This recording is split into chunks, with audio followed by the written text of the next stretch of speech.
It's great to be back in Green Bay, and I know Mayor Genrich is here, and Mayor Boyd are all here, and lots of other folks. So thank you for hosting us at Hinterland again. It's always a great place to come back to, folks. It's a new day in Wisconsin, and it is a beautiful time for democracy in the state. Yesterday, I enacted fair legislative maps for the state of Wisconsin. This is the first time in over 50 years that Wisconsin will have fair legislative maps enacted through the legislative process rather than through the courts. Think of it. 50 years is a long time. This is a historic moment for our state and for every person that calls Wisconsin our home. Because for more than a decade now, Wisconsinites have lived under some of the most undemocratic, gerrymandered legislative maps in the United States of America.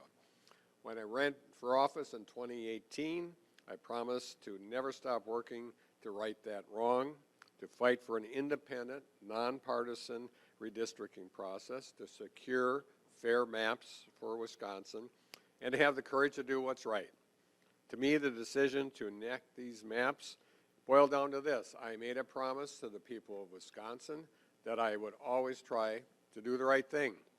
Because here's what having fair maps means. It means elected folks, officials actually have to listen and do what's best, not for their own political party, but for the people who elected them. People, state, and country should come before politics and party, and they always have, and they always will for me. These maps take effect immediately and will be in place for the fall elections, providing certainty for candidates and campaigns that are gearing up to circulate nomination papers this spring.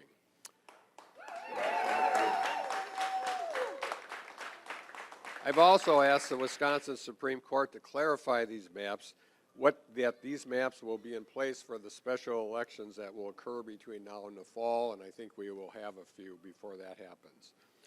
My maps that I signed are fair, responsive, and reflect the will of the people. First, the maps are fair. We're aiming to make sure that each party has a fair shake at winning the legislature. Under these maps, it's more than likely that each party will win a majority of the legislative seats when they earn the majority of votes. How about that for common sense? Second, these maps are responsive, and under these maps, we'll see more competitive, contested races by making it more likely that legislative districts will change from one party's control to another when voters' preferences change. Every vote matters, and that's good for democracy. Finally, these maps reflect the will of the people. Under these maps, the people will be able to elect Republican majorities or Democratic majorities or even split legislature if they want. But the most important part is Wisconsinites decide this. That's how elections should work. Wisconsin is not a red state or a blue state. We're a purple state. 1% win for me, 3% win for me. That's purple, folks. And our maps have to reflect that. I believe, as I've also often said, that people should get to choose their elected officials, not the other way around. And under these maps that I signed into law yesterday, I'm making good on that promise. This is a victory not just for me, it is not for me, or any political party, but for our state and for the people of Wisconsin, who've spent a decade demanding more and demanding better of their elected officials. So thank you so much for being here today, and this is a great day. Thank you.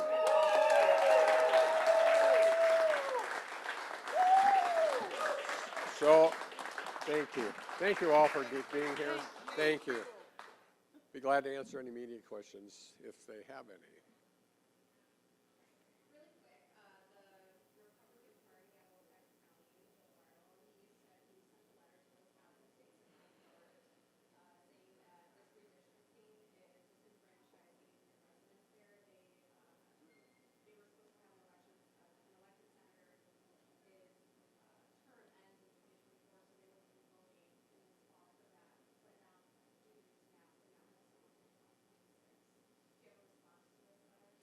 when you make changes like this, things like that happen.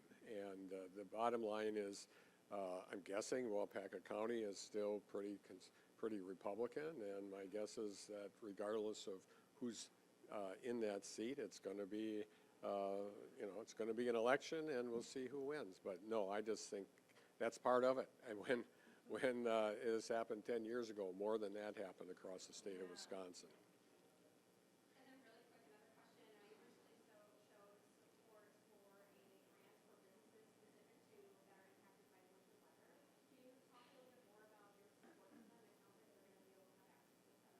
Yes. Yeah, Senator Baldwin and I have been working together with folks in Washington, D.C., specifically to provide low interest or zero interest loans to folks, and they'll be getting that information very soon.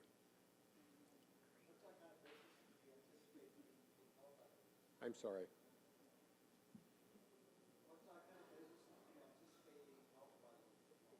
There'll be primarily small businesses, but businesses that have, I think any business that has been impacted negatively by the fact that it's 50 degrees out today, frankly. And so the information will be brought to them in a very near future so that they can seek those loans. And there were 3 counties in this part of the state that were left off of that list that was sent out. Any reason for that? I guess we'll have to get back to you on that.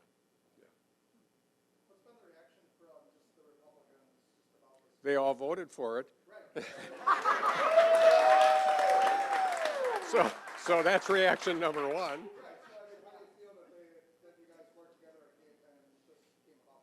Yeah, well, it is, it's reflective. Obviously we had some differences of opinion with my own party, but at the end of the day, it's going to work to all of our advantage, both Republicans and Democrats, and most importantly, it will work in their favor and the Democrats' favor because we're going to be able to do things that, frankly, we haven't been able to do before. And I'll give you a small example. We've been fighting this issue around Medicaid expansion in the state of Wisconsin for a long, long time. We're one of just a handful of states that have not taken it. And we just saw just recently how 2 hospitals in northern Wisconsin went belly up.